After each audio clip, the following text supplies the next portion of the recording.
बधाई पर बवाल या रंजिश की ढाल, गगन काम्बोज के खिलाफ भाजपाई नोटिस के पीछे किसका हाथ? गलती से गर फूंक मार कर चिंगारी भड़काओगे। शुक्रवार की कांग्रेस एंट्री पर शुभकामना तब चुप्पी और अब नोटिस। काशीपुर भाजपा का ये कैसा दोहरा चरित्र? इंसान का समय और स्थिति कभी भी बदल सकती है, इसलिए ना किसी को कमजोर समझ। जब बड़े नेता गले मिले तो शिष्टाचार, युवा नेता बधाई दें तो गद्दारी, जनता पूछ रही तीखे सवाल। कमजोर समझे और ना ही किसी का अपमान करे।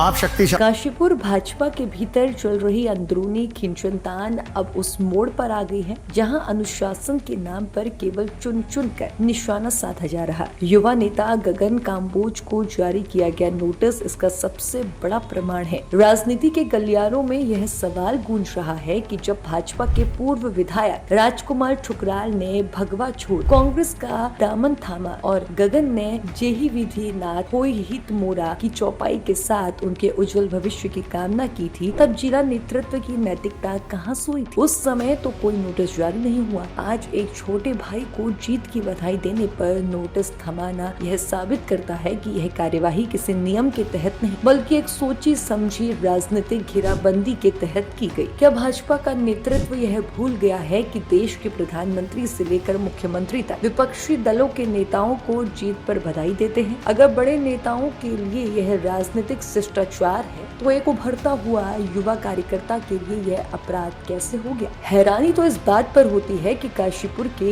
एक आलीशान होटल में बैठकर जब पार्टी के ही कुछ नेता अपने सरकार के 5 बार के विधायक अरविंद पांडे के खिलाफ जहर उगल रहे थे और उनके दामन पर दाग होने की बातें सार्वजनिक रूप से कह रहे थे, तब जिला अध्यक्ष का पेन नोटिस लिखने के लिए क्यों नहीं चला? जो लोग अपनी ही पार्टी की छवि को मीडिया के सामने तार तार कर रहे थे उन्हें तो अभयदान दे दिया गया, लेकिन जो गगन काम्बोज जनता के बीच रहकर गरीबों और जरूरतमंदों की सेवा कर भाजपा का आधार मजबूत कर रहा है, उसे एक पोस्ट के बहाने दबाने की कोशिश की जा रही। क्या गगन का कसूर सिर्फ इतना है कि वह अरविंद पांडे जैसे निर्भीक नेता के साथ खड़े होकर सच बोलने का मादा रखते हैं? जनता यह तमाशा देख रही है कि किस तरह अपनी ही पार्टी के भीतर कुछ लोग उन युवाओं को कुचलना चाहते हैं जो अपनी मेहनत और जनसेवा के दम पर अपनी पहचान बना रहे हैं। यह नोटिस गगन काम्बोज को नहीं बल्कि काशीपुर की उस जनता को दिया गया है जो गगन में अपना भविष्य देखती है। कोविड काल में जब यही गगन अस्पतालों के चक्कर काट रहे थे और गरीबों के चूल्हे जलवा रहे थे, तब किसी ने उनकी पीठ थपथपाने के लिए नोटिस नहीं भेजा।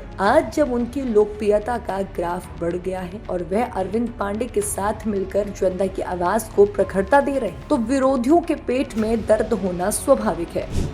राष्ट्र बना हुआ है ये पूरा काशीपुर आज आंखों पर पट्टी बांध के राष्ट्र बना हुआ है जो आंखें बूंद के। मालिक गलती हो गई लिखकर विरोधियों के चेहरे से नकाब उतारने वाले गगन को नोटिस से डराना नामुमकिन। यह पूरा प्रकरण भाजपा जिला इकाई की कार्यप्रणाली पर एक बड़ा धब्बा। अगर किसी को जीत की बधाई देना और पुराने संबंधों का सम्मान करना पार्टी विरोधी गतिविधि है, तो सबसे पहले उन बड़े नेताओं पर कार्रवाई होनी चाहिए जो रोज मंचों पर विपक्षी नेताओं के साथ खिलखिलाते नजर आते हैं। काशीपुर की जनता अब इस भेदभावपूर्ण अनुशासन का जवाब मांग रही है। काशीपुर से अजहर मलिक की स्पेशल रिपोर्ट।